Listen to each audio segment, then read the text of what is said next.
Hi, my name's Brooke Orr, and this is our first podcast for Table to Stage. And we're really excited because today we have Doug Hosdale on with us, producer, videographer, and editor. So he's going to tell us a little bit about what he's working on recently, and we'll jump into some of the health and wellness stuff. Hi, Brooke. Thank you so much for having me today. Yeah, I'm Uh, so glad you could be here. yeah, it's exciting. So I basically am a filmmaker. So I do multiple things, predominantly throughout my career. I've been more of a director of photography or videographer, filming someone doing something, and that's how I get paid. But I've also done producing as well as editing, directing. Pretty much, I always say pretty much everything but makeup or special Wow. effects. Although I've done a little of that on my own films, but I'm not. That's not my area. But yeah, so I used to work a lot in reality TV. Nothing famous, no Kardashians. And then got married, had kids, and felt that I needed to stay home. So I found a job here in Los Angeles that I do. I go around and I interview people who have made films. They could be actors, they could be producers, directors, editors, pretty much anyone involved in the primary role of making films about films that they've made. Usually they're quite a bit older, sometimes 30 years or 40 years old, that are being re-released on DVDs and Blu-ray. Some of the companies I'm freelance. Some of the companies I work for are Kino Lorber or Vinegar Syndrome, and others, but those are the kind of the big ones. So yeah, so yesterday I drove out to a woman's house. She's a big action star. Her name is Cynthia Rothrock. I can't tell you what the project is specifically, but it's one of her older movies. So I asked her about what it was like to work on those movies. And she's a martial arts expert. So we talked about that for about 45 minutes, and I packed up my gear and went home. So that's kind of a day in the life. Wow. Okay. So you kind of get to make your own schedule. Somewhat. I mean, it depends on the other people's availability because, on camera talent always comes first, understandably. So, but, mostly these are people that have some free time. And so, yeah, we can. If I can't make, if it doesn't fit into my schedule, I can't do the job, but more or less I can make it work. Yeah. Now, your pre family days, what was your schedule like then? Was it always kind of up to you, or did you find when you were working more on reality shows or whatever else the project might be that the days were different? Yeah, the days were a lot different because there were 10 to 12-hour days. So it's not something you could do with seeing your family unless, whatever, not that often. But so, yeah, there were long days. I guess I could determine which jobs I wanted to because I was freelance. But, basically when you're freelancer, you have to say yes to everything. That's how you stay employed. So, unless I was working on something, I said yes to it. And then it would be more like sometimes I would have a travel show, which would be 2 weeks on, maybe 2 weeks off, 2 weeks on, 2 weeks off. So I'd work. There were 6-day weeks, 10 to 12 hour days. So you work, a lot, and then you have some time off. So. So it's a pretty exhausting industry, I guess, when you're working in those kind of settings. Sure, yeah, absolutely. Yeah, I mean, it is. What can you say? You're there to work, and they make you work, and you don't see very much of the city or wherever you are visiting. But it's understandable. Time is money. The hotel rooms, everything costs, so they want to keep you working. And in the low budget film industry, which I did previously before that, you'd work 12 to 14-hour days, sometimes 6 to 7 day weeks for maybe a month straight, and then you'd have to find your next project. But yeah, it is time consuming and exhausting, which is why it's hard with a family. Yeah. And it's definitely not the norm. It's not your teaching job from 8 to 3 and you're off in the Right. summers. What's it like and what kind of got you into this line of work? Well, I always wanted to be a filmmaker. Back in college, I made my own films, and they did well comparatively to some of the other classmates. And I noticed that, yeah, I had talent with the camera. Things looked good, so I just kind of decided, well, that's what I'm going to do. And I made a documentary on the fans of the Grateful Dead. Buddy Oh, and wow. myself traveled around on their last tour, summer of '95. dating myself, but yeah, we traveled around with them and filmed what we could and turned it into a movie that eventually did get some distribution. Um, and from there, I took a break. I traveled, but when I came back, I needed to find work, so I just decided to put out or answer some calls for some camera jobs, and I got hired, and one thing led to another, and I kept working, so I stayed with it. Now, is when you're actually on the camera end using the equipment, how heavy is it, or is it a physical job, or is it mostly kind of sedentary? No, it's physical job. Well, there's it depends on the what you're filming. The film industry, the old line is hurry up and wait. So you got to get everything all ready, and then spaz you out in the morning, and then you actors will kind of rehearse or block the scene, and then they got to light it, and that could take like 4 hours. So you just kind of sit around while the grips and electrics are doing the nuts and bolts of the lighting and all of that. So that could be like that. But ultimately, in reality TV, you got the camera in your hand a lot, and it could be a pretty heavy camera. I think up to like 20-25 pounds, and then you're doing that all day, and you just have like a brief lunch break that's maybe a half an hour. So it is a physically demanding job. Although one of the things with the camera department is you don't have to be a big person, a big dude, for example. As long as you know the gear and are basically in shape, you can get it done. But it's after the end of the day, you're tired. That's for sure. I bet. Well, so I work in health services at the University of North Carolina School of the Arts. And so we obviously have a film department and we're working with these students and they're in there busting their booties, doing so much work. I mean, long days, putting their heart into kind of passion projects. And one question we get a lot is about wellness. We know we want to take care of ourselves, but we don't really know how do you balance like this type of work life situation and this career path. And so that's kind of where the passion to do the podcast came from, because I'm like, for me, I want to ask people who are actually doing it, what does wellness mean to you and how is it incorporated, or how have you had to figure out how to incorporate it into your job?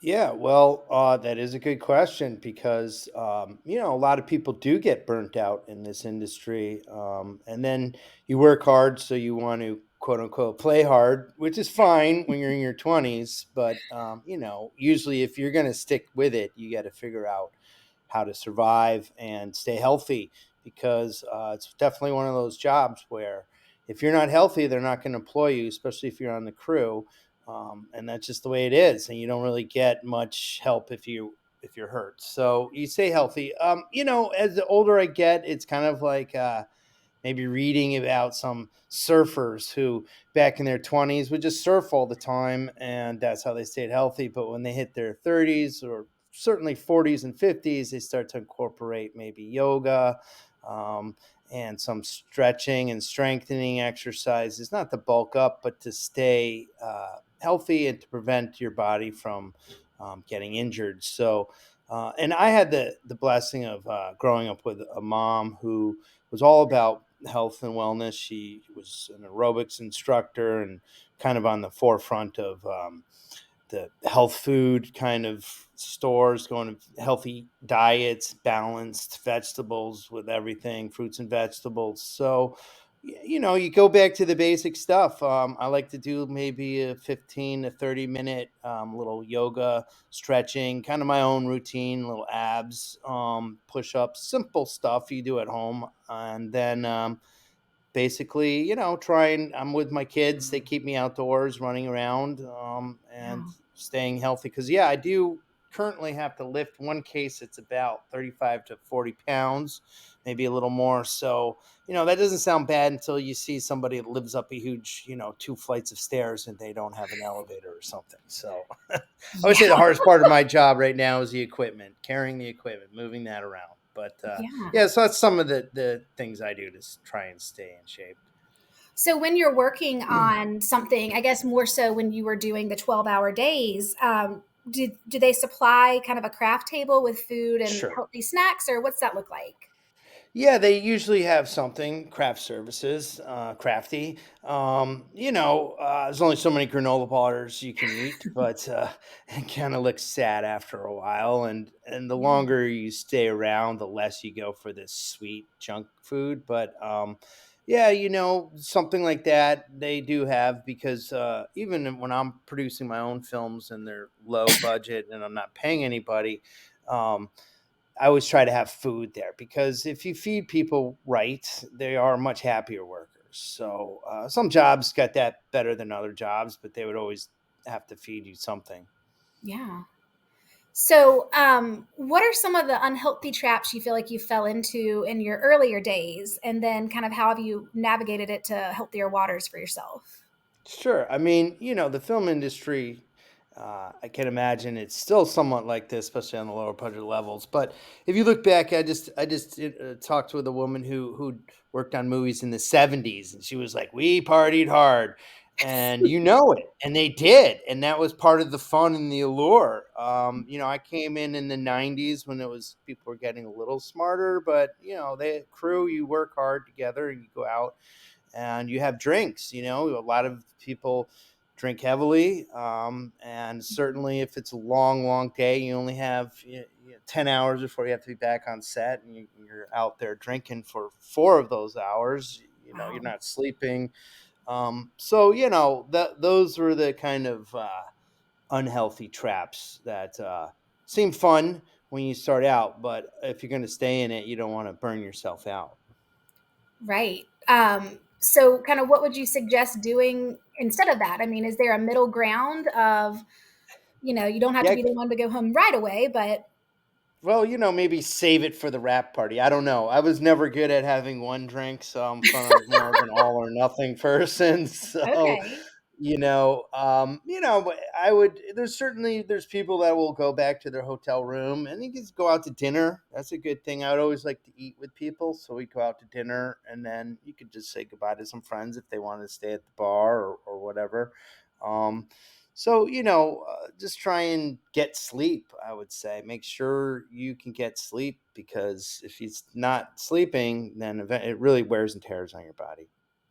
Yeah. And so, when you're really trying to get jobs, how does, I guess, your reputation for taking care of yourself kind of precede you as job offers come in? I mean, is that something that directors are looking at, that you look at? Like, is this the hard partier, or is this the person who comes in well rested, energized, ready to go? Sure. Yeah. I always say to people that your attitude on set it goes a long way because I'm like, what we do is not rocket science. You may think that you're the one that they have to rely on, but there's a lot of other people that can take this job. So, and that all kind of goes back to having a good disposition, and that goes back to being rested and taking care of yourself. So, that stuff definitely travels. People would hire me because I did good camera work and I was a nice guy. So, definitely that stuff precedes you. And eventually you find certain people that get the jobs that hire people, right? There's line producers and production managers whose job is to crew up the movie. Mhm. So, often that person would get another job and then they would hire you again. So, word of mouth is how I stayed employed. People would kind of laugh or chuckle, or when I was like, I rarely, if never, sent a resume anywhere, and when I did, I often didn't get hired for that job, no matter how many interviews I went on. It just was like, oh yeah, we know. And then sometimes I would mention someone I'd never even heard of, but they were like, oh, they say you're great, so that's Oh, why I want to hire you. So, for sure, your reputation is everything in this business. yeah. So, traditionally, I know that most jobs come with some form of health insurance options or access to care. At School of the Arts, our students have access to physicians, physician's assistants, as well as counseling services and nutrition services, all of which are unlimited to them while they're there. Um, Once you kind of get out in that real working world, if you are freelancing, what does access to care look like? Yeah, that's a great question because it changes state by state, I think. In New York, at the end, there was like this quote unquote freelancers union which you could join, and they would give you health care through them. But as we all know, healthcare is super expensive, and you kind of get what you pay for or pay into. So I would just say, largely throughout my 20s and 30s, I didn't have health insurance. My health insurance was "don't get sick," but Yeah. you then tend to actually kind of like be a little bit more careful when you know that. But that was a bad, decision and attitude to have. I certainly would not recommend that to anybody. Um, so there, if you get hurt on the job, they have some insurance for that. I never wanted to use that workers comp, so I never really. I was pretty fortunate, knock on wood. I made some minor stuff, but nothing hospitalized. um, but yeah, when you're not on the job, which is quite often because they are short jobs, then you would have to find your own private insurance. And I don't really know what that scene looks like now, because I am married to a nurse who has great health insurance. So, thank you, Yeah. Anna. But yeah, it's rough. So, it's wonderful that your school is providing this for students, because there is always working long hours, or for sure chances of hurting yourself, which you never want to do.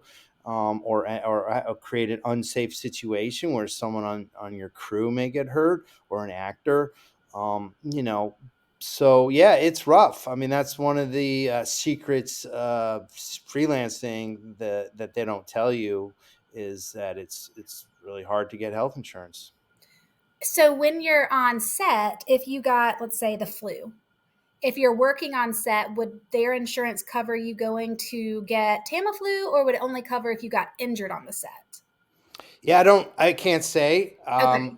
They would probably buy you something, being that they are, nice people and they want you on set, even though you have the flu. I would say whenever I was deathly ill from being sick, I showed up to work. I did. The only time I wasn't going to not go to work. It's kind of like back in the day in baseball, before they had all these fancy kind of rules. People played through injuries all the time. Nowadays, everyone's worth so much money, and they've kind of taken the long view, which is Mhm. good, protect the athlete.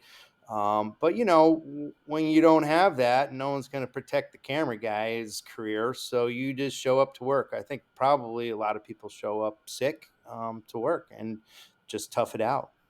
Wow. Yeah. Actors included. They're the hard. That's the hardest. I mean, actors, you can't look sick, unless you're supposed to for the role. But so they have to pull it together and perform on camera, which is not always easy to do. Yeah. I guess that's where the wellness stuff comes back into play, because you want to be able to get better faster. And so hopefully if you have those routines down, you can. Yeah, and the kind of Asian philosophy of health is staying healthy, not trying to avoid sickness. It's just stay healthy. Right. Well, and that's kind of a good segue into kind of a project near to my heart, which is the Blue Zones. Um, I got to work with the study abroad course. We created and went to one of them in Greece, in Ikaria, which is now becoming a Netflix show where we hosted our course, which is pretty cool. I'm excited to see what they do there. It's some really great people. Um, but, we're kind of looking at people around the world who live the longest and what do they all have in common. One of the things they talk about are purpose, or kind of your plan de vida, or why you wake up in the morning. Um, how much of that, I mean, I know as you get older, a lot of that's probably going to become more about your family. Um, but how much of that do you think to kind of stay in the industry? Does it have to be your purpose? And is it about telling your story or someone else's story? Or, what does that look like? Well, I think if you're going to stay in the film and television business, it's like your calling in life, so to speak, because a lot of people try, and that's great. Your 20s is a great time for experimentation, and you kind of see people. Some people stick with it, some people don't. Sometimes it's hard to know who's going to stay with it and not. But at the end of the day, it just has to be your passion, I suppose, and something that you're good at and that you've had success in. So have a kind of a reason to stay in it. It makes you're like, oh, I'm good at that. It's feels good to be good at something. So yeah, I think that's very important overall with staying in the business because it is you sacrifice a lot, and it may not be something apparent when you first start out, but as you get older, not having or being on the life on the road is it just gets harder as you get older. So you have to be in it because it's what you love. Gotcha. Yeah.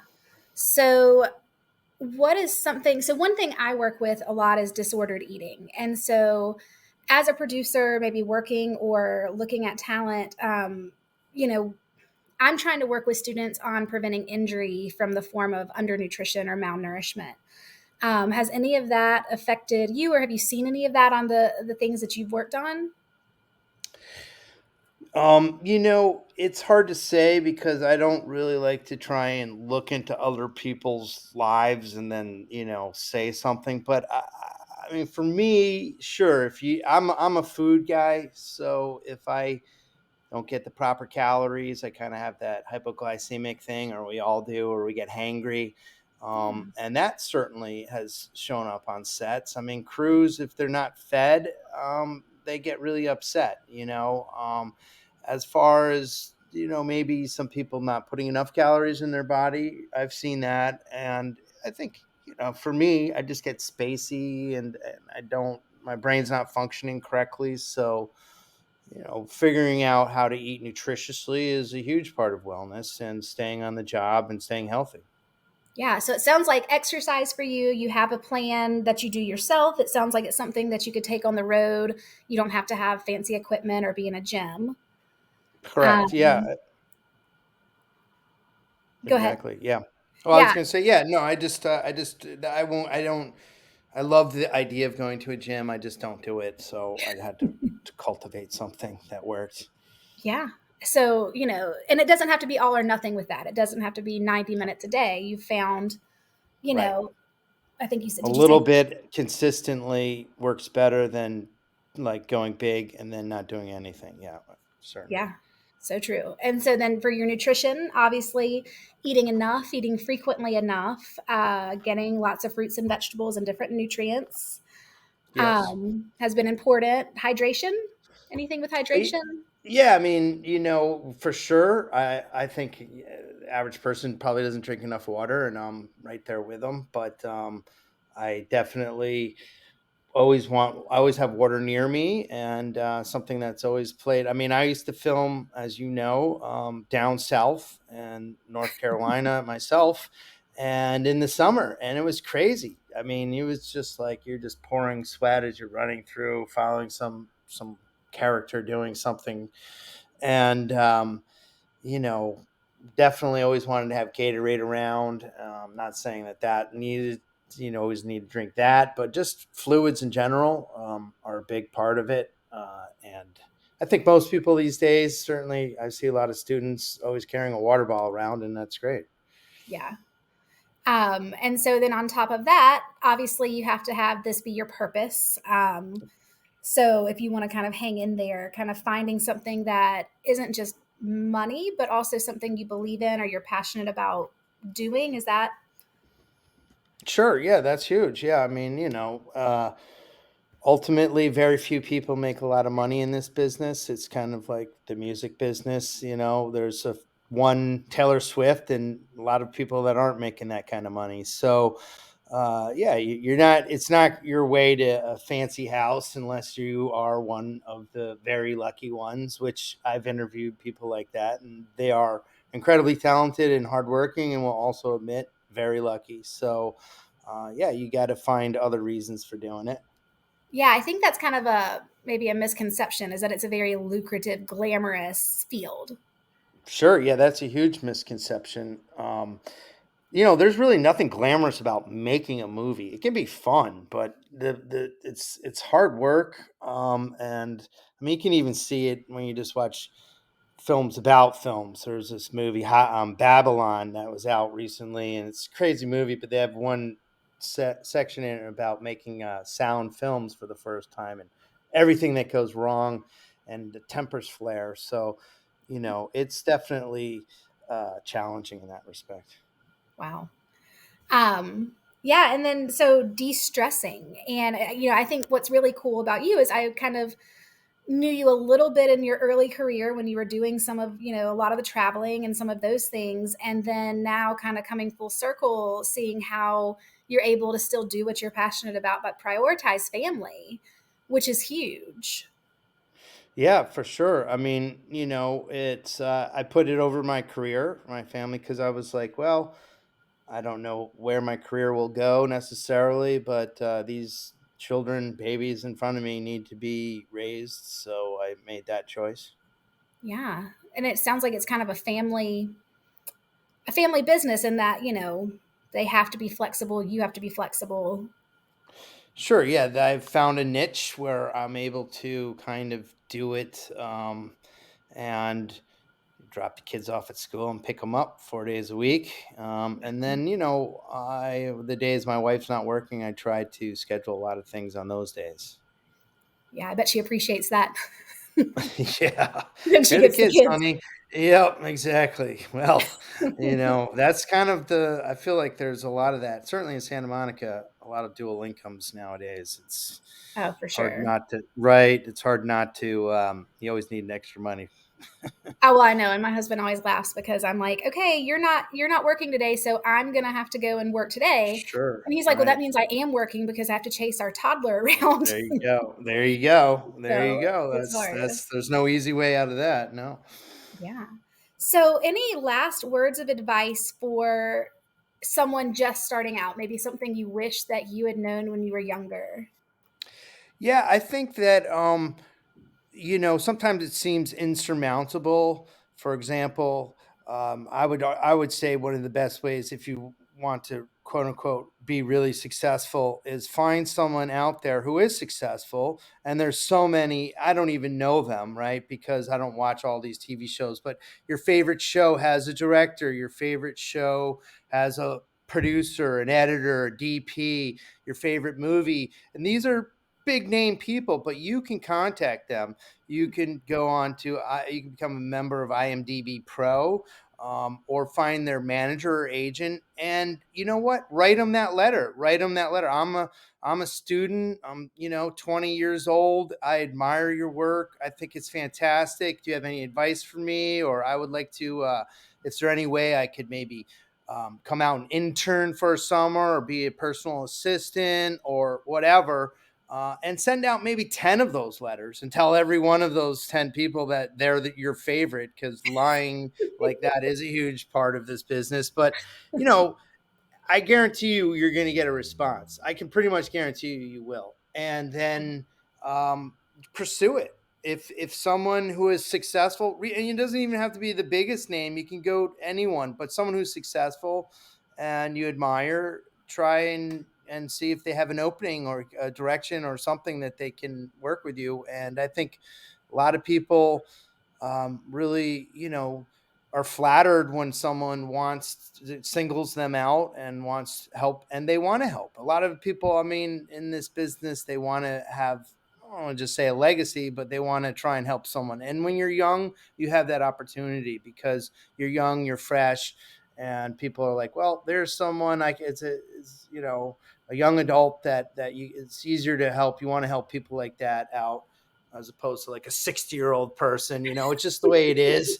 And use that for your advantage. And you'll be surprised if you reach out to somebody enough times, they very well may contact you. And that can be a big game changer because it's still what they always say is true. It's all about who you know. You have to, if someone they want to read your script, they'll know. If they know you, they'll read it. If they don't, they won't. That's Yeah, how it is. that's So, good and good advice. luck. Yeah. Good luck. Yeah. Stay persistent and take care of yourself. Well, I was going to say, it sounds like really your body's kind of your instrument and your craft. So Yeah. the better. I mean, some jobs, maybe editor, you can kind of not be as much like that, but I feel like most of you got to, be healthy to get the job. Yeah. Awesome. Well, I appreciate you being on here today. Sure. Thank you for having me And and I'll best put of your luck to you. information. I'll put your information somewhere in the podcast notes. So if people wanted to ask you some questions, maybe they could. Sure. Absolutely. Awesome. Thank you so All much. right. All right. Take care.